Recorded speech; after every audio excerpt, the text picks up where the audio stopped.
Sa gitna ng luntiang tanawin ng Bulacan, nakatago ang payak na tahanan ni Mang Jacinto, isang matanda na piniling mamuhay ng mag-isa matapos pumanaw ang kanyang asawa. Sa kanyang simpleng bahay na yari sa kahoy at bato, nababalot ng katahimikan ang paligid, maliban sa paminsan-minsang huni ng mga ibon at ihip ng hangin na dumadampi sa mga dahon ng puno. Bagaman siya ay isang bilyonaryo, pinili ni Mang Jacinto na itago ang kanyang tunay na estado. Wala sa kanyang mga kapitbahay ang nakakaalam na siya ang may-ari ng isang malaking advertising company at pangunahing shareholder ng isang kilalang bangko. Sa halip na mamuhay ng mayaman, mas pinili niyang magtanim ng mga gulay at bulaklak sa kanyang munting bakuran, kung saan niya ginugugol ang karamihan ng kanyang oras. Isang umaga, habang nagdidilig siya ng mga halaman, napansin niya ang mga bagong usbong na rosas. Napangiti siya, dala ng isang simpleng kasiyahan. Simple lang talaga ang tunay na kaligayahan, bulong niya sa sarili, habang maingat na hinahaplos ang mga dahon ng rosas. Sa kabilang dako, si Aling Marta, ang kanyang kapitbahay ay dumaan sa kanyang bahay, bitbit ang kanyang maliit na aso. Napansin niya si Mang Jacinto at nagpas siyang lumapit. Magandang umaga Mang Jacinto. Ang ganda ng mga bulaklak niyo ngayon bati ni Aling Marta, habang ang kanyang aso ay masiglang umikot-ikot sa paanan ni Mang Jacinto. Magandang umaga din Aling Marta. Salamat, maganda talaga ang umaga ngayon, di ba? Tamang-tama para sa pag-aalaga ng hardin, tugon ni Mang Jacinto, ngumiti siya ngunit may bahid ng lungkot sa kanyang mga mata. Oo nga parang kailan lang nung huling nakita ko kayong masaya kasama ang inyong asawa. Napakabuti niyang babae, sambit ni Aling Marta, hindi napigilan ang sarili na magbalik tanaw sa nakaraan. Tumango si Mang Jacinto, at saglit siyang napatingin sa malayo. Oo Marta, maraming alaala ang dala ng hardin na ito. Minsan kapag nagtatanim ako, naaalala ko pa rin siya. Parang nandito lang siya sa tabi ko, nag-aalaga ng mga halaman. Nagpatuloy ang kanilang pag-uusap, paminsan-minsan ay tumatawa, ngunit kadalasan ay nagpapalitan ng mga kwentong may halong pangungulila. Sa kabila ng kanyang kayamanan at tagumpay sa negosyo, malinaw na ang simple at tahimik na buhay kasama ang kanyang yumaong asawa ang tunay na pinahahalagahan ni Mang Jacinto. Matapos ang kanilang mahabang usapan, nagpaalam na si Aling Marta at nagpatuloy si Mang Jacinto sa pag-aalaga ng kanyang hardin. Ngunit sa sandaling iyon, hindi lamang mga halaman ang kanyang inaalagaan. Inaalagaan din niya ang mga alaalang nagbigay ng tunay na kahulugan at kulay sa kanyang buhay. Isang mapayapang hapon noong kabataan ni Jacinto, habang siya'y naglalakad sa gilid ng kagubatan malapit sa kanyang bahay, napansin niya ang isang maliit na nilalang na tila nahihirapang makawala sa bitag na inilatag ng mga mangangaso. Sa kanyang paglapit, napagtanto niyang ito ay isang duwende, isang nilalang mula sa mga kwentong madalas ikinukwento ng kanyang lola bago siya matulog. Nang makita siya ng duwende, agad itong nakiusap, "Tulungan mo ako, kabataang tao.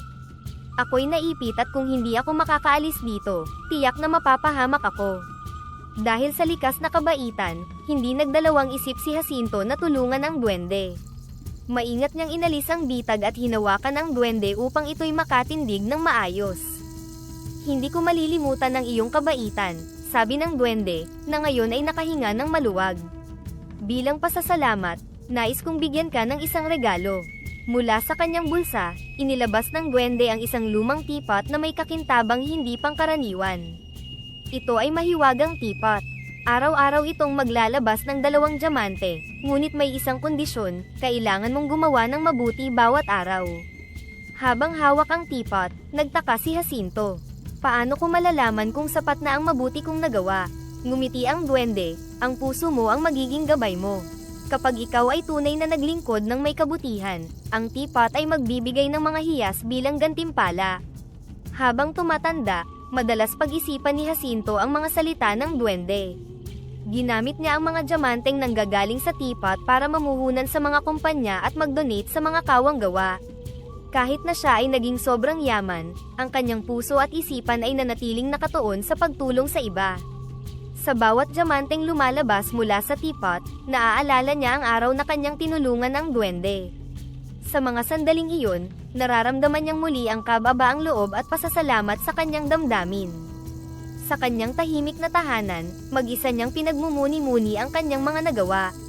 Isang gabi, Habang nakatingin siya sa mga bituin, narinig niyang bumulong ang hangin, tila mga salita ng duwende na muling nagpapaalala sa kanya, ang tunay na kayamanan ay hindi nasusukat sa dami ng iyong pag-aari, kundi sa dami ng kabutihang nagawa mo. Sa kanyang pagtanda, hindi nagbago ang kanyang pananaw. Bagamat malaki ang nagawa niyang tulong sa marami, patuloy pa rin ang kanyang pagtuklas kung paano pa niya magagamit ang mahiwagang teapot upang makagawa ng higit pang mabuti. Si Pedro, ang masipag na hardinero na dumadalaw sa bahay ni Mang Jacinto tuwing Sabado, ay isang simpleng tao na may simpleng pangarap. Nakatira siya kasama ang kanyang pamilya sa isang maliit na bahay sa kabilang barangay. Bagamat mahirap ang buhay, hindi ito naging hadlang para mawala ang kanyang kabutihang loob at kasipagan. Siya ay masaya sa kanyang simpleng pamumuhay, kung saan ang bawat araw ay puno ng pag-asa at pagsusumikap para sa kanyang pamilya. Isang mainit na tanghali, matapos ang mahabang umaga ng pag-aayos ng hardin, naupo si Pedro at Mang Jacinto sa ilalim ng lilim ng mga punong mangga, kung saan sila madalas magpahinga at kumain ng pananghalian. Habang kumakain sila ng adobong manok at kanin, nagsimula silang magkwentuhan tungkol sa kanilang mga karanasan sa buhay. Mang Jacinto, panimula ni Pedro habang ngumunguya, alam niyo po, minsan iniisip ko kung ano kaya ang buhay ko kung hindi ako naging hardinero. Siguro nasa ibang bansa ako, nagtatrabaho sa malaking kumpanya. Ngumiti si Mang Jacinto at tumingin kay Pedro. Pedro, hindi masama ang mangarap. Pero alam mo, may kagandahan din ang simpleng buhay. Ang importante, masaya ka at may kapayapaan sa puso. Tumango si Pedro, totoo po yan Mang Jacinto. Masaya naman po ako. Kahit papaano, nakakaraos kami ng pamilya ko. At maswerte ako dahil nakilala ko kayo, na parang pangalawang ama ko na rin. Napangiti si Mang Jacinto sa sinabing iyon ni Pedro. At ako naman ay maswerte dahil may kaibigan akong tulad mo. Alam mo Pedro, marami akong nakilala sa buhay ko, maraming mayayaman at makapangyarihan, pero iilan lang ang tunay na masasabi kong kaibigan. Nagpatuloy sila sa pag-uusap tungkol sa kahalagahan ng mga tunay na kaibigan, at kung paano nagbibigay ng kulay ang mga ito sa ating buhay. Habang nag-uusap, hindi maiwasan ni Pedro na mapaisip sa kanyang hinaharap. Bagamat simple ang kanyang buhay, naroon ang kagustuhan niyang magbigay ng mas magandang kinabukasan para sa kanyang mga anak. Mang Jacinto, gusto ko po sanang magpasalamat sa inyo, sambit ni Pedro, hindi lang po sa trabaho, kundi sa mga aral na itinuturo niyo sa akin. Natututunan ko po ang halaga ng pagiging matatag at mabuting tao sa lahat ng oras. Huwag mong kalimutan Pedro, na bawat isa sa atin ay may kanya-kanyang papel sa mundong ito, tugon ni Mang Jacinto. Ang mahalaga ay kung paano natin ginagampanan ang papel na iyon. At ikaw Pedro, ay mahusay sa iyong ginagawa. Habang papalubog ang araw, nagpatuloy ang kanilang pag-uusap, puno ng mga tawa at paminsan-minsang katahimikan. Sa mga sandaling iyon, pareho nilang nadama ang kahalagahan ng bawat isa sa kanilang buhay, na siyang nagbigay inspirasyon at lakas sa kanilang mga pangarap, at pagharap sa mga hamon ng buhay. Isang araw ng Sabado, maaga pa lang ay naroon na si Pedro sa bahay ni Mang Jacinto, dala ang kanyang karaniwang kasiglahan sa pagtatrabaho. Gayunpaman, hindi niya inaasahan ang matutuklasan niya ng umagang iyon. Pagbukas niya ng pinto, napansin niyang napakatahimik ang buong bahay, hindi tulad ng dati na sasalubong agad si Mang Jacinto na may ngiti sa kanyang mukha. Dahan-dahan siyang naglakad patungo sa sala, at doon niya nakita si Mang Jacinto, nakahandusay at walang malay sa sahig. Manong Jacinto, sigaw ni Pedro habang dali-dali niyang nilapitan ang matanda. Nanginginig ang kanyang mga kamay habang sinusuri kung ano ang maaari niyang gawin. Napansin niyang humihinga pa si Mang Jacinto, ngunit hindi ito nagigising. Agad na tumakbo si Pedro palabas ng bahay upang kunin ang kanyang tricycle. Sa bawat segundo, ramdam niya ang bigat ng sitwasyon at ang pangangailangan na kumilos ng mabilis. Sa kanyang pagmamadali, hindi niya maiwasang isipin ang mga posibleng mangyari kay Mang Jacinto. Kailangan niyang mabuhay, paulit-ulit niyang sinasabi sa kanyang sarili habang binabagtas ang daan patungong ospital. Pagdating sa ospital, agad na dinala si Mang Jacinto sa emergency room. Nakatayo si Pedro sa labas, nag-aalala at nanginginig habang hinihintay ang balita mula sa mga doktor. Lumapit sa kanya ang isang nurse, na may halong simpatsya sa kanyang mga mata. "Kamag-anak po ba kayo ng pasyente?" tanong ng nurse. Hindi po, ako po ang kanyang hardinero at kaibigan, sagot ni Pedro. Ang kanyang boses ay mahina at nanginginig. Nagpatuloy ang ilang oras na puno ng kaba at paghihintay. Sa wakas, lumabas ang doktor, mukhang pagod ngunit determinado.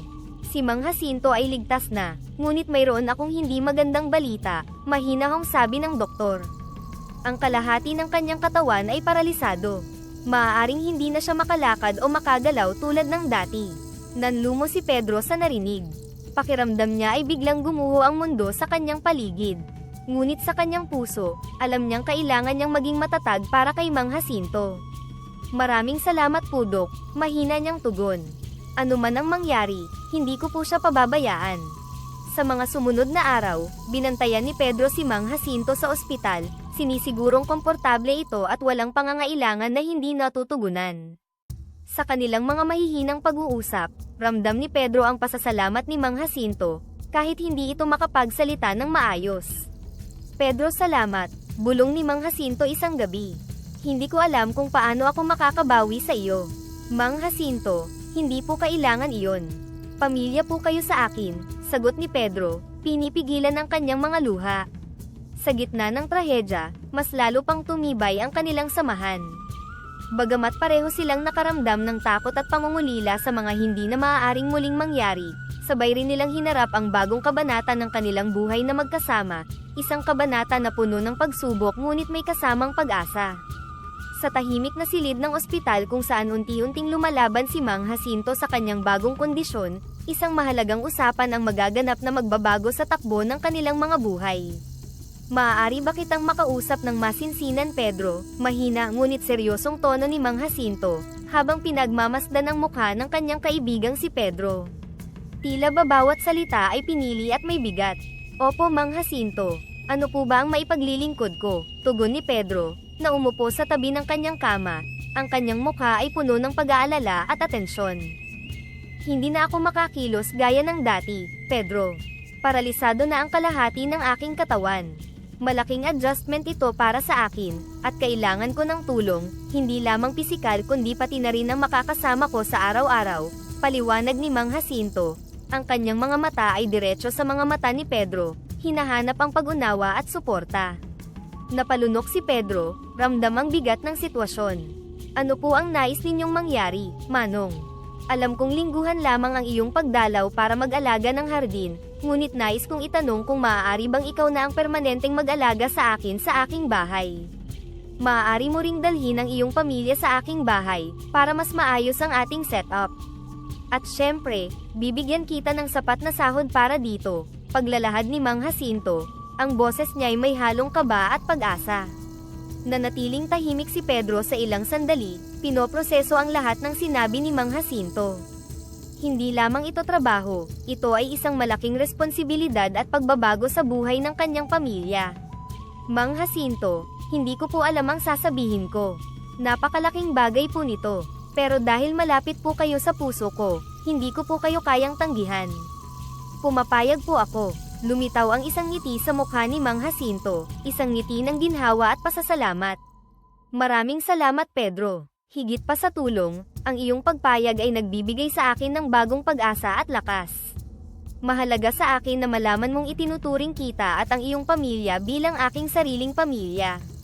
Hindi po kayo dapat magpasalamat Mang Jacinto.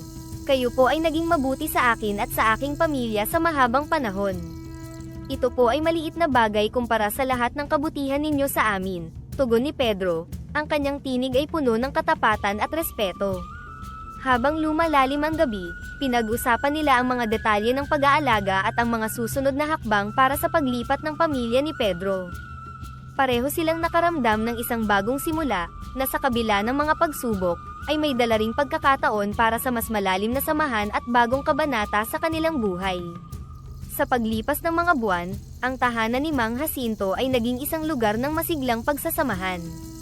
Sa ilalim ng maingat na pag-aalaga ni Pedro, hindi lamang nabigyan ng pisikal na suporta si Mang Jacinto kundi pati na rin ng emosyonal na kalakasan. Isang umaga, habang abala si Pedro sa paghahanda ng almusal, naghahanda rin siya sa pagtulong kay Mang Jacinto na maghanda para sa araw. Maingat niyang sinusuportahan si Mang Jacinto sa paglipat mula sa kama patungo sa wheelchair, isang gawain na kanilang naisaayos na sa kanilang pang-araw-araw na rutina. Mukhang maganda ang panahon ngayon, Mang Jacinto. Magandang pagkakataon para magbasa sa hardin mamayang hapon, wika ni Pedro habang inaayos ang mga unan para sa mas komportable na pag-upo ni Mang Jacinto.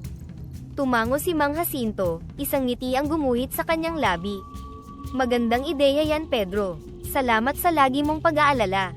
Habang kumakain sila ng almusal sa maluwang na hapag, sumali sa kanila ang pamilya ni Pedro.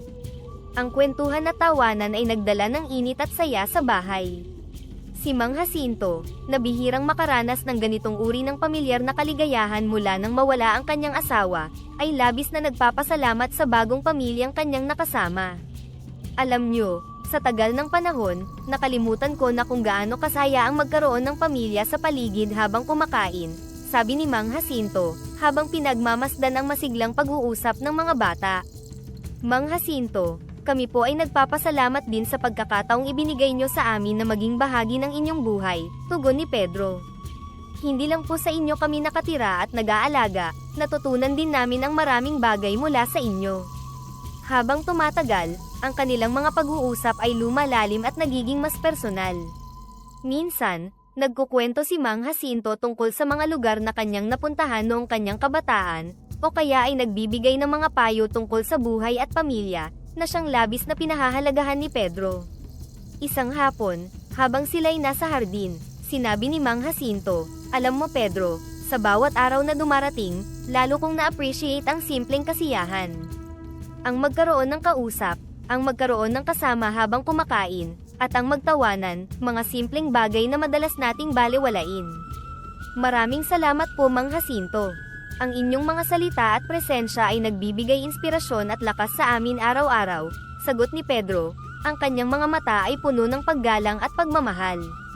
Sa ganitong paraan, ang pagsasama-sama sa hapagkainan ay naging higit pa sa pagkain, ito ay naging isang ritual ng pagbabahagi ng buhay at pagpapalago ng isang ugnayan na higit pa sa dugo, ang tunay na diwa ng pamilya.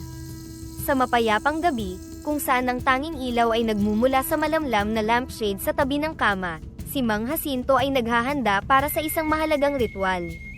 Kinuha niya ang isang espesyal na scented candle, isang regalo mula kay Paglingap noong mga araw na sila'y mas bata pa. Ayon sa kaugalian, ang amoy ng kandilang ito ay maaaring tumawag kay Paglingap, saan man ang kanyang kinaroroonan. Matapos sindihan ng kandila, ang maaliwalas na amoy ng lavender at sambong ay dahan-daang kumalat sa silid, lumilikha ng isang mahiwagang kapaligiran. Hindi nagtagal, ang figura ni Paglingap, ang maliit na duwende na may malalim na ugnayan kay Mang Jacinto, ay lumitaw. Paglingap, salamat sa iyong mabilis na pagtugon, bungad ni Mang Jacinto, ang kanyang tinig ay may bahid ng kahinahunan at pagpapahalaga. Jacinto, alam kong hindi mo ako tatawagin kung hindi ito mahalaga. Ano ang maaari kong gawin para sa iyo ngayong gabi? Sagot ni Paglingap, ang kanyang mga mata ay puno ng pag-aalala at pagmamalasakit. Mayroon akong hiling na nais kong matiyak bago dumating ang aking oras, seryosong sabi ni Mang Jacinto, habang dahan-daang tinuturo ang mahiwagang teapot na nakalagay sa kanyang maliit na mesa. Ito ang teapot na ibinigay mo sa akin noong ako'y binata pa. Ibinigay mo ito sa akin na may kondisyon na gagamitin ko ito para sa kabutihan, at ginawa ko naman sa abot ng aking makakaya. Tumango si Paglingap, oo, naaalala ko ang araw na iyon. At nakita ko rin kung paano mo ginamit ang kapangyarihan ng teapot para makatulong sa maraming tao. Ano ang nais mong mangyari dito ngayon? Nais kong ipagkatiwala ang teapot kay Pedro, matatag na sabi ni Mang Jacinto. Siya ay naging mabuti hindi lamang bilang aking tagapag-alaga, kundi bilang isang anak. Naniniwala ako na siya ang nararapat na magpatuloy ng mga mabubuting gawain na nasimulan ko. Napaisip si Paglingap sandali bago tumugon, nakita ko kung paano ka inalagaan ni Pedro, at kung gaano kalalim ang pagtuturingan ninyo. Kung naniniwala kang siya ang nararapat, titiyakin ko na siya ang magiging susunod na tagapag-alaga ng teapot. Maraming salamat Paglingap, mahalaga para sa akin na malaman kung nasa mabuting kamay ang teapot kapag wala na ako, ani Mang Jacinto, ang kanyang mga mata ay may halong lungkot at kapanatagan. Makakaasa ka Jacinto. Gagawin ko ang lahat upang matupad ang iyong hiling, pangako ni Paglingap, habang unti-unti siyang nawawala kasabay ng pagkaupos ng kandila. Sa sandaling iyon, nadama ni Mang Jacinto ang isang malalim na kapayapaan. Alam niyang ang kanyang pinakamamahal na teapot ay magpapatuloy na maging instrumento ng kabutihan sa mga kamay ni Pedro. Ang gabing iyon ay naging simbolo ng pagtitiwala at pagpapasa ng responsibilidad, mga elementong mahalaga sa pagpapatuloy ng kanyang mga adhikain. Isang tahimik na tanghali, si Mang Jacinto ay nakaupo sa kanyang paboritong silya, hawak ang lumang telepono at tinatawagan si Attorney Ernesto, ang kanyang matagal nang pinagkakatiwalaang abogado. Attorney Ernesto, kailangan ko ng iyong tulong para sa isang napakahalagang bagay, sabi ni Mang Jacinto. Ang bawat salita ay puno ng bigat at kahinahunan. Siyempre Mang Jacinto, ano po ba ang maaari kong gawin para sa inyo? Sagot ni Attorney Ernesto, ang kanyang boses ay puno ng paggalang at kahandaan. Nais kong baguhin ang aking huling testamento. At mayroon akong kakaibang kahilingan, gusto kong magpanggap ka bilang isang physical therapist sa iyong pagbisita dito, upang hindi mahalata ni Pedro ang tunay mong pakay, paliwanag ni Mang Jacinto. Ito'y kakaiba ngunit kung iyan ang inyong nais, susundin ko ito. Ano po ba ang mga pagbabago sa testamento na nais ninyong ipatupad? Tanong ni Attorney Ernesto, habang naghahanda siya ng papel at panulat para sa mga detalye na ibibigay ni Mang Jacinto. Gusto kong ilipat ang lahat ng aking ari-arian kay Pedro, kasama na ang aking mga shares sa advertising company at sa bangko. Nais ko rin na ituloy niya ang mga charity works na aking nasimulan. Ang lahat ng ito ay itinatago ko bilang sorpresa para kay Pedro, bilang pasasalamat sa kanyang walang sawang pag-aalaga sa akin. Malinaw at matatag ang pagkakasabi ni Mang Jacinto. Naiintindihan ko po Mang Jacinto. Sisiguraduhin kong maayos ang lahat at naaayon sa inyong mga kahilingan, tugon ni Attorney Ernesto. Ang kanyang tono ay puno ng profesionalismo at seryosong pangako. Ilang araw ang lumipas, at dumating si Attorney Ernesto sa bahay ni Mang Jacinto, nakabihis ng casual na damit upang hindi mahalata ni Pedro. Sinalubong siya ni Pedro na may ngiti at pagpapasalamat, inakalang siya ay nandun para sa regular na therapy session ni Mang Jacinto.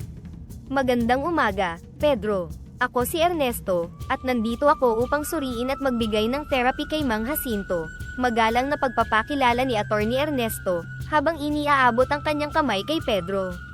Magandang umaga rin po, salamat sa pagdating ninyo, tugon ni Pedro, walang kaalam-alam sa tunay na layunin ng pagbisita.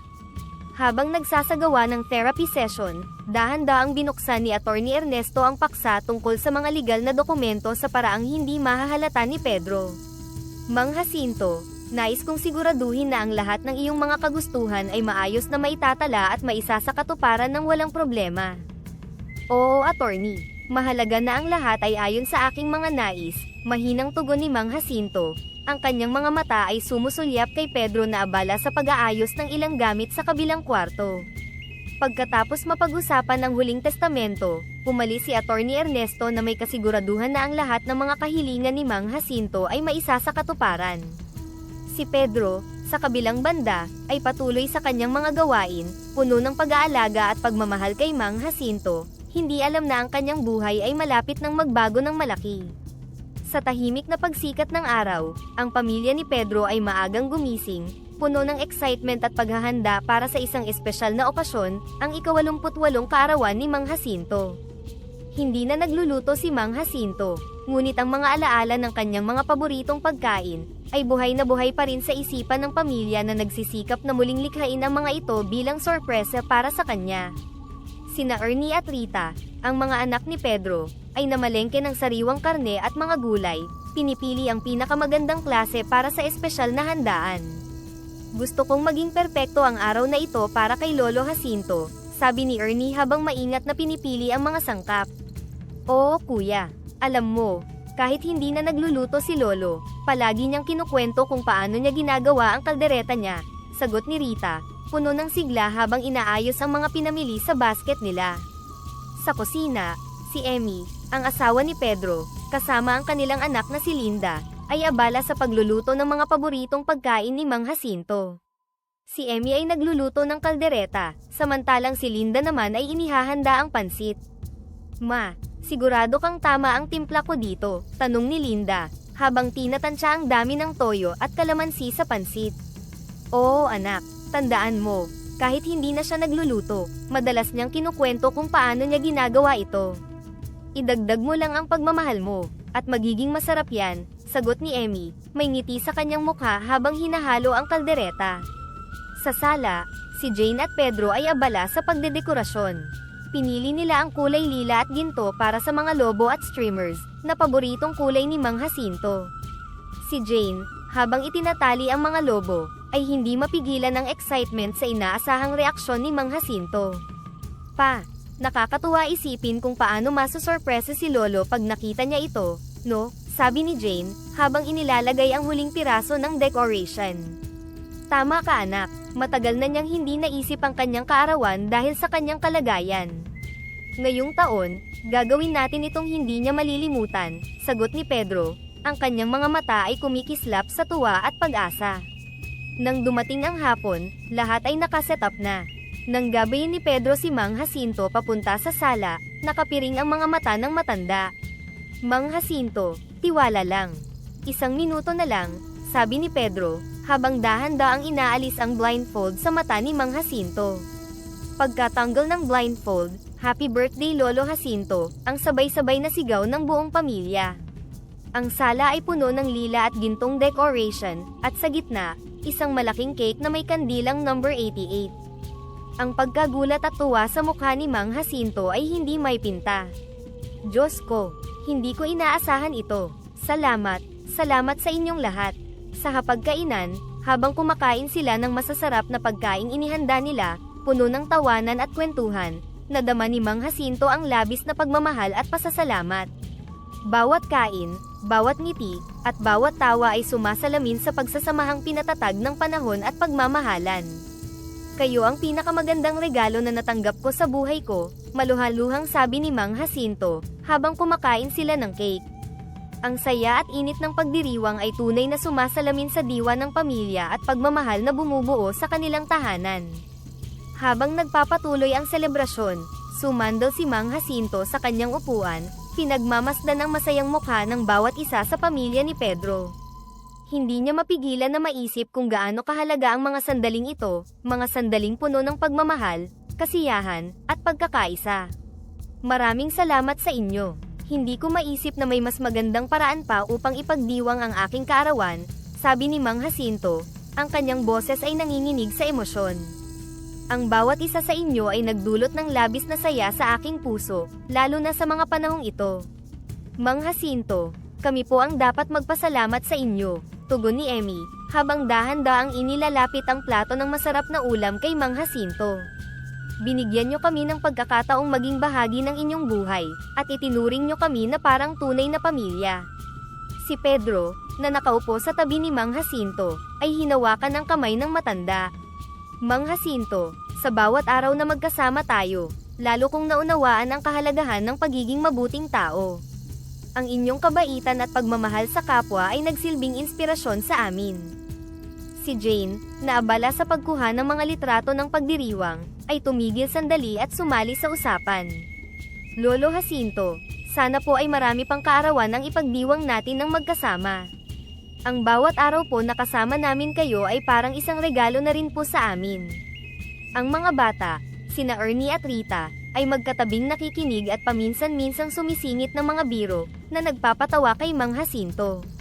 Ang kanilang tawa ay umaalingaw sa silid, nagbibigay liwanag at saya sa mukha ng matanda. Alam nyo, sa mahabang panahon, akala ko ay kontento na ako sa pag-iisa, pag-amin ni Mang Jacinto, ngunit ngayong kasama ko kayong lahat, natanto ko na mas maganda at mas masaya pala ang buhay kapag may kasama kang nagmamahal at nagpapahalaga sa iyo. Salamat sa pagpaparamdam nito sa akin araw-araw. Habang unti-unting lumalalim ang gabi, ang tawanan at kwentuhan ay nagpatuloy. Bawat miyembro ng pamilya ay may kani-kanyang ibinahaging kwento at alaala kay Mang Jacinto, na lalo pang nagpatibay sa kanilang samahan. Ang kaarawan ni Mang Jacinto ay hindi lamang isang pagdiriwang ng kanyang buhay, kundi isang pagpapatunay ng lakas at kahalagahan ng pamilya, hindi lamang ang pamilyang dugo ang nag-uugnay, kundi pati na rin ang pamilyang pinili at itinayo sa pagmamahal at respeto sa isa't isa. Sa pagtatapos ng gabi, ang bawat isa ay may ngiti sa kanilang labi, dala ang init ng pagmamahalang iyon sa kanilang mga puso. Sa isang tahimik na gabi, Ilang araw matapos ang pagdiriwang ng ika-88 kaarawan ni Mang Jacinto, sumakabilang buhay ang minamahal nilang matanda. Ang bahay na dating puno ng tawanan at masasayang kwento ay biglang nalambungan ng kalungkutan. Si Pedro, kasama ang kanyang asawa na si Emmy at ang kanilang mga anak, ay hindi makapaniwala sa bigat ng kanilang nararamdaman. Sa labas ng kanilang bahay, sa ilalim ng puno ng mangga kung saan sila madalas magkwentuhan, naghahanap si Pedro ng kapayapaan at mga sagot. Habang tahimik na umiiyak, bigla siyang nagulat nang may isang hindi inaasahang bisita na lumitaw sa harap niya, si Paglingap, ang maliit na nilalang na tila nagmula sa isang kakaibang mundo. Pedro, ako si Paglingap, ang duwende ay nagsalita ng mahinahon, ang kanyang tono ay puno ng pag-unawa sa bigat ng sitwasyon. Bagamat hindi mo ako kilala, matagal na akong kaibigan ni Mang Jacinto. Narito ako para tuparin ang isa sa kanyang mga huling habilin. Nanatiling tahimik si Pedro, pinipilit unawain ang sitwasyon habang pinapahid ang mga luha sa kanyang mga mata. Anong habilin ang sinasabi mo, Paglingap? Tanong niya, ang kanyang boses ay nanginginig. Ang mahiwagang tipat na ito, sabi ni Paglingap habang dahan-daang inilalabas ang isang lumang tipat na may mga ukit at simbolo. Ito ay hindi ordinaryong tipat. Naglalabas ito ng 2 diamante araw-araw, ngunit may kondisyon, kailangan mong gumawa ng kabutihan araw-araw para ito ay patuloy na magbigay ng mga diamante. Habang tinitingnan ng tipat, si Pedro ay labis na namangha at nakaramdam ng bigat sa responsibilidad na iniwan sa kanya ni Mang Jacinto. Paano ko ito magagampanan, Paglingap? Paano ko ipagpapatuloy ang mga gawain ni Mang Jacinto? Ang tipat ay magiging gabay mo, Pedro, tugon ni Paglingap. Bawat diamante na lumalabas dito ay patunay ng iyong kabutihan. Panatilihin mo ang mabuting puso at patuloy na gumawa ng kabutihan, at makikita mo kung paano ka tutulungan ng tipat na ito sa iyong mga adhikain. Sa mga sandaling iyon, si Pedro, bagamat nagdadalamhati, ay unti-unting nakaramdam ng lakas at determinasyon. Ang legasiya ni Mang Jacinto, sa pamamagitan ng mahiwagang tipat, ay isang malinaw na paalala ng kanyang misyon na ipagpatuloy ang kabutihan sa mundo. Salamat, Paglingap, pangangalagaan ko ito at gagamitin ko ang kapangyarihan nito para sa kabutihan, tulad ng ginawa ni Mang Jacinto, sabi ni Pedro, habang dahan-daang tinatanggap ang papel na kanyang gagampanan. Habang lumilipas ang gabi, si Paglingap ay unti-unting nawala tulad ng paglitaw niya, ngunit iniwan niya si Pedro na may bagong pag-asa at layunin, ang ipagpatuloy ang mga gawain ni Mang Jacinto at gamitin ang mahiwagang tipat upang magsilbing ilaw sa mga oras ng kadiliman. Isang buwan matapos ang pagpanaw ni Mang Jacinto, nakaupo si Pedro sa opisina ni Attorney Ernesto, ang abogadong matagal nang naglilingkod kay Mang Jacinto. Ang silid ay tahimik, maliban sa mahinang kaluskos ng mga papeles na inihahanda ng abogado. Pedro, narito ang mga dokumentong kinakailangan upang opisyal na mailipat sa iyo ang lahat ng ari-arian ni Mang Jacinto, sabi ni Attorney Ernesto habang inilalatag ang mga dokumento sa harap ni Pedro. Ang kanyang tono ay formal ngunit may bahid ng simpatsya, alam ang bigat ng sandaling ito para kay Pedro. Habang tinitingnan ang mga dokumento, hindi maiwasan ni Pedro ang makaramdam ng pagkabigla. Attorney, hindi ko inakalang ganito kalaki ang ipinapamana sa akin ni Mang Jacinto. Hindi ko alam na si Mang Jacinto ay may ganito kalaking yaman. Totoo, Pedro, si Mang Jacinto ay isang bilyonaryo, ngunit pinili niyang mamuhay ng simple at hindi ipinaalam sa karamihan ang tunay niyang estado, paliwanag ni Attorney Ernesto. At sa kanyang pagpanaw, ikaw ang itinakda niyang tagapagmana ng kanyang mga ari-arian, kasama na ang kanyang mga shares sa advertising company at sa bangko. Naluluha si Pedro sa mga revelasyong ito. Hindi ko maintindihan kung bakit ako ang pinili niya para sa ganitong kalaki na yaman at responsibilidad. Pedro, sa mga taon na pag-aalaga mo kay Mang Jacinto, napansin niya ang iyong kabutihan at dedikasyon hindi lamang sa kanya, kundi sa iyong pamilya at sa komunidad, sabi ni Attorney Ernesto. Naniniwala siya na ikaw ang pinakamainam na magpapatuloy ng kanyang mga adhikain at mag-aalaga ng kanyang mga ari-arian. Huminga ng malalim si Pedro, sinusubukan niyang tanggapin ang bagong katotohanan ito. Attorney, nais kong pangalagaan ang kanyang mga ari-arian at ipagpatuloy ang kanyang mga gawain pangkawang gawa. Ngunit, kailangan ko ng tulong upang matutunan kung paano pamamahalaan ang lahat ng ito. Pedro, handa akong tulungan ka sa bawat hakbang. Magsisimula tayo sa pag-unawa sa lahat ng iyong mga responsibilidad at dahan-daang isasama ka sa proseso ng pamamahala, tugon ni Attorney Ernesto, nag-aalok ng isang mapagkakatiwalaang kamay sa panibagong yugto ng buhay ni Pedro. Pinasasalamatan ko ang iyong suporta, Attorney Ernesto. Handa akong matuto at gawin ang lahat upang hindi mabalewala ang tiwala na ibinigay sa akin ni Mang Jacinto, sabi ni Pedro, ang kanyang boses ay puno ng determinasyon at pasasalamat. Habang lumalabas si Pedro sa opisina ng abogado, bagaman may kabigatan, nadama niya rin ang isang bagong layunin, ang ipagpatuloy ang legasiya ni Mang Jacinto. Bitbit ang mga dokumento ng kanyang mana, dala niya ang isang pangako na gagamitin ang yamang ito hindi lamang para sa kanyang pamilya kundi para sa ikabubuti ng mas marami, sumasalamin sa mga aral at kabutihang itinuro sa kanya ng matandang itinuring niyang ama. Pagkalipas ng ilang taon, sa malawak na lupain ng Tagaytay, kung saan malamig ang simoy ng hangin at maganda ang tanawin ng Taal Volcano, matatagpuan ang mansyon na ipinamana ni Mang Jacinto kay Pedro at sa kanyang pamilya. Ang dating simpleng buhay ay naging napakayaman na ngayon, ngunit nananatili ang pamilya sa kanilang mga prinsipyo, at pinahahalagahan ang mga aral na natutunan mula kay Mang Jacinto. Isang umaga, habang nagkakape si Pedro sa malawak nilang balcony, sumali sa kanya si Emmy, dala ang mainit na pandesal at kesong puti. Tinatanaw nila ang magandang tanawin habang pinag-uusapan ang kanilang mga plano. Pedro, minsan hindi ko pa rin maisip na nandito na tayo, sa ganitong kalaking bahay, sambit ni Emmy, habang iniaabot ang kape kay Pedro. Oo mahal, malaki ang pagbabago, pero ang mahalaga, ginagamit natin ito para sa kabutihan, tulad ng gusto ni Mang Jacinto, tugon ni Pedro, ngumiti siya ngunit bakas sa kanyang mata ang pagninilay.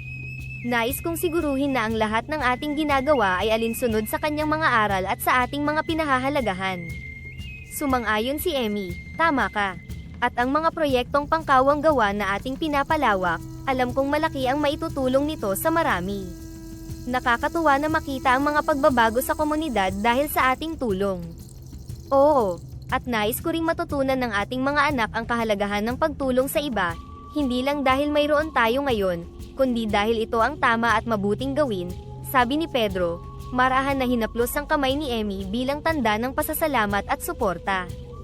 Narinig nila ang kanilang mga anak sa hardin na masayang nag-uusap at nagtatawanan.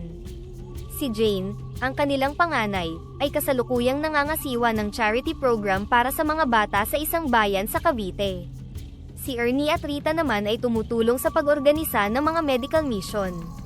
Pa, Ma, magkakaroon kami ng meeting mamaya para sa susunod na medical mission. Baka gusto ninyong dumalo, tawag ni Jane mula sa ibaba. Siyempre anak, nandito kami para suportahan kayo, sagot ni Pedro, sabay ngiti kay Emmy. Naglakad sila papunta sa hardin, handang makilahok at magbigay ng input sa mga pagpaplano. Habang naghahanda sila para sa meeting, nagkaroon ng sandali kung saan pinagmasdan ni Pedro ang kanyang pamilya. Naramdaman niya ang malalim na pasasalamat sa buhay na mayroon sila ngayon, hindi lang dahil sa yaman at ari-arian, kundi dahil sa pagkakataong makapagpatuloy ng legasiya ni Mang Jacinto. Ang mga simpleng araw ng pagsisikap at pagtutulungan ay naging pundasyon ng kanilang bagong yugto sa buhay, isang yugtong mayroong pangako at pag-asa para sa kinabukasan. Sa opisina ng bagong foundation ni Pedro, kaharap niya ang mga blueprint at dokumento para sa pagtatayo ng bagong paaralan. Nakatuon ang kanyang pansin sa pagbibigay ng mas magandang kinabukasan sa mga mahihirap na estudyante sa pamamagitan ng edukasyon. Pa, ito na yung final na disenyo para sa eskwelahan. Ano sa palagay mo? Tanong ni Jane, habang ipinapakita ang mga plano sa kanyang ama. Tama ito Jane. Mahalaga na malawak ang mga silid-aralan at may sapat na liwanag mula sa labas. Gusto natin na maging inspirasyon ang kapaligiran sa mga bata na matuto at mangarap, sagot ni Pedro, habang maingat na sinuri ang bawat detalye ng plano. Pa, naisip ko rin po na magtayo ng library na may mga computer at internet. Marami sa mga estudyanteng ito ang hindi pa nakakagamit ng computer, mungkahi ni Rita, na kamakailan lang ay sumali sa team ng foundation. Napakagandang ideya Rita. Sa panahon ngayon, mahalaga na marunong silang gumamit ng teknolohiya, tugon ni Pedro, ipinapakita ang kanyang suporta sa mga inobatibong ideya ng kanyang anak. Sa isang meeting room, nagtipon ang buong team ng foundation para sa lingguhang pagpupulong. Kasama ni Pedro ang kanyang pamilya at ang mga staff na nagtatrabaho sa iba't ibang proyekto ng charity. Ang bawat isa sa inyo ay may mahalagang papel sa ating misyon, panimula ni Pedro, tinatanaw ang bawat isa sa mata. Hindi lang tayo nagtatayo ng mga eskwelahan. Nagbibigay tayo ng pag-asa at oportunidad sa mga kabataang ito na magkaroon ng mas magandang bukas. Si Emmy, na nakaupo sa tabi ni Pedro, ay nagdagdag, tandaan natin na ang bawat scholarship, bawat libro, at bawat upuan na ating inilalaan ay may malaking impact sa buhay ng isang bata. Bawat tulong natin ay magbabago ng landas ng kanilang kinabukasan. Ang mga miyembro ng team ay sumang-ayon, bawat isa ay may ngiti sa kanilang mukha, nadarama ang bigat at kahalagahan ng kanilang gawain. Ang pagtutulungan at dedikasyon sa misyon ay lalong nagpapalakas sa kanilang layunin. Pagkatapos ng pagpupulong, lumapit si Pedro sa bintana, tinitingnan ng malawak na lupain kung saan itatayo ang bagong paaralan. Sa kanyang isip, nakikita niya ang mga bata na naglalaro sa malawak na playground, nag-aaral sa maaliwalas na mga silid, at unti-unting binubuo ang kanilang mga pangarap. Mahal, naiisip mo ba na maraming bata ang magkakaroon ng mas magandang buhay dahil sa ginagawa natin? Tanong niya kay Emmy, na ngayon ay nakatayo na sa kanyang tabi. Oo, Pedro, at iyon ang nagbibigay sa akin ng lakas araw-araw. Alam kong ito ang nais ni Mang Jacinto para sa atin, sagot ni Emmy, hinawakan ang kanyang kamay bilang suporta. Sa sandaling iyon, lalong tumibay ang paniniwala ni Pedro na tama ang landas na kanyang tinatahak. Sa tulong ng mahiwagang tipat at ang inspirasyon mula kay Mang Jacinto, handa siyang harapin ang anumang hamon upang matupad ang misyon ng pagbabago ng buhay ng maraming tao, sa pamamagitan ng edukasyon at pagkakawanggawa. Taon-taon, tuwing sumasapit ang birthday ni Mang Jacinto, naghahanda si Pedro at ang kanyang pamilya ng isang malaking charity event bilang parangal sa alaala ng matanda. Hindi lamang ito pagtitipon kundi isang araw ng pagbibigay at pagpapalawak ng mga gawaing kawanggawa na sinimulan ni Mang Jacinto. Sa malawak na hardin ng kanilang tahanan sa Tagaytay, maagang naglagay ng mga upuan at mga mesa, at nag-aayos ang mga tao ng entablado para sa event. Si Pedro, kasama ang kanyang asawang si Emmy at ang kanilang mga anak na si Jane, Ernie, at Rita, ay abala sa paghahanda. Jane, sigurado ka bang lahat ng mga donasyon para sa auction ay nakaayos na? Tanong ni Pedro habang sinusuri ang listahan ng mga gawain. Opo pa, lahat ng items ay nasa atin na, at handa nang ipakita mamaya, sagot ni Jane, habang inaayos ang kanyang mga tala. Habang pinagmamasdan ni Pedro ang kanyang pamilya at ang mga volunteers na nagtutulungan, hindi niya maiwasang mapangiti. Nakakamangha talaga kung gaano karami ang nais tumulong at sumuporta sa ating adhikain, sabi niya, puno ng pasasalamat. Sumang-ayon si Emmy, talagang kahanga-hanga. Taon-taon, palaki ng palaki ang event na ito. Nakikita ko kung gaano kalawak ang epekto ng kabutihan ni Mang Jacinto, at ngayon, patuloy ito sa pamamagitan natin. Habang papalapit ang oras ng event, dumating ang mga bisita, mga lokal na residente, mga benepisyaryo ng kanilang mga proyekto, at ilang kilalang personalidad na nais magbigay suporta. Ang hardin ay unti-unting napuno ng mga tao, bawat isa ay may dalang kwento ng pag-asa at inspirasyon na hinabi ng foundation. Sa simula ng programa, tumayo si Pedro sa entablado para magbigay ng pambungad na talumpati. Isang mainit na pagbati sa inyong lahat, at maraming salamat sa pag-join sa atin ngayong araw para alalahanin ng isang mahalagang tao sa buhay namin, si Mang Jacinto, panimula niya. Bawat taon, sine-celebrate natin ang kanyang kaarawan hindi lamang bilang pag-alala sa kanya kundi bilang pagpapatuloy ng kanyang legasiya ng pagtulong sa kapwa. Nagpatuloy siya, ngayong araw, hindi lang tayo nandito para sa kasiyahan, kundi para magbigay ng pag-asa. Ang bawat piso na ating malilikom ay diretso sa pagtulong sa mga nangangailangan, sa pagtatayo ng mga eskwelahan, at sa pagbibigay ng mga scholarship. Sa mga oras na iyon, ang damdamin ng pasasalamat at pagkakaisa ay ramdam na ramdam sa buong lugar. Ang mga tawa, palakpakan, at mga kwentuhan ay umalingaw-ngaw sa hardin. Bawat isa ay nagdiriwang hindi lamang ng isang buhay, kundi ng maraming buhay na nabago at patuloy na mababago, dahil sa nag-iisang tao na nagturo ng kahalagahan ng kabutihan at kagandahang loob. Habang lumilipas ang gabi, si Pedro, kasama ang kanyang pamilya, ay personal na nakipag-ugnayan sa mga bisita, pinakikinggan ang kanilang mga kwento at pinapasalamatan sila sa kanilang walang sawang suporta. Sa bawat pagtatapos ng ganitong kaganapan, lalong tumitibay ang kanilang determinasyon na ipagpatuloy ang mga mithiin ni Mang Jacinto, isang taong nag-iwan ng hindi matatawarang pamana ng pagmamahal at pagtulong sa kapwa. Sa isang tahimik na gabi, nang ang bahay ay puno ng kapayapaan, si Pedro ay nasa kanyang opisina, nakaupo sa harap ng lumang desk kung saan nakalagay ang mahiwagang teapot. Habang tinitingnan niya ito, napansin niyang puno na ang lalagyan ng mga diamante na hindi niya halos napansin sa mga nagdaang buwan, dahil sa abala sa mga proyekto at pangangalaga sa kanyang pamilya. Habang pinagmamasdan niya ang mga nagniningning na bato, naisip niya kung gaano karaming mabuting gawa ang kanyang nagawa, bawat diamante ay sumisimbolo sa isang kabutihan. Lumapit si Emmy, dala ang 2 tasa ng mainit na tsaa, at naupo sa tabi niya. Ang dami na palang naipong diamante, Pedro, puna ni Emmy, habang maingat na inilalagay ang tasa sa mesa. Oo, mahal. Hindi ko napansin dahil sa ating mga ginagawa, sagot ni Pedro, bahagyang napangiti. Bawat isa sa mga ito ay paalala ni Mang Jacinto na patuloy tayong gumawa ng mabuti. Nagyakap sila, sandaling tinatamasa ang katahimikan at init ng kanilang pagkakalapit. Pagkatapos ay tumingin si Pedro sa bintana, sa madilim na kalangitan na puno ng mga bituin. Mang Jacinto, kung nasaan ka man ngayon, sana ay nakikita mo kung paano namin ipinagpapatuloy ang iyong mga adhikain, bulong ni Pedro, ang kanyang boses ay puno ng emosyon. Namimiss na kita at mahal na mahal kita, Tatay Jacinto. Narinig ni Emmy ang sinabi ni Pedro, at hinawakan niya ang kanyang kamay. Ipinagpapasalamat natin ang lahat ng aral na itinuro niya sa atin, hindi ba? Pati na rin ang pagkakataong ito na mabuhay ng may layunin. Oo, at itinuro ko rin sa ating mga anak ang halaga ng kabutihan at pagtulong sa kapwa, tulad ng itinuro sa atin ni Mang Jacinto, sagot ni Pedro. Mahalaga na dala nila ang mga aral na ito habang sila ay lumalaki. Sa mga sumunod na araw, ipinagpatuloy ni Pedro at ng kanyang pamilya ang kanilang mga proyektong pangkawang gawa, lalo na ang pagtatayo ng mga bagong paaralan at pagbibigay ng mga scholarship. Bawat proyekto ay isang hakbang patungo sa mas magandang kinabukasan para sa mga taong nangangailangan. Isang hapon, habang naghahanda para sa isa pang charity event, nagtipon ang buong pamilya para sa isang maikling pagpupulong. Alam nyo, bawat event na ginagawa natin, bawat tulong na naibibigay natin, ay patuloy na nagpapalawig ng legasiya ni Mang Jacinto, sabi ni Pedro sa kanyang mga anak. Ang bawat mabuting gawa natin ay umalingaw sa buong komunidad at nagbibigay inspirasyon sa iba na gumawa rin ng mabuti.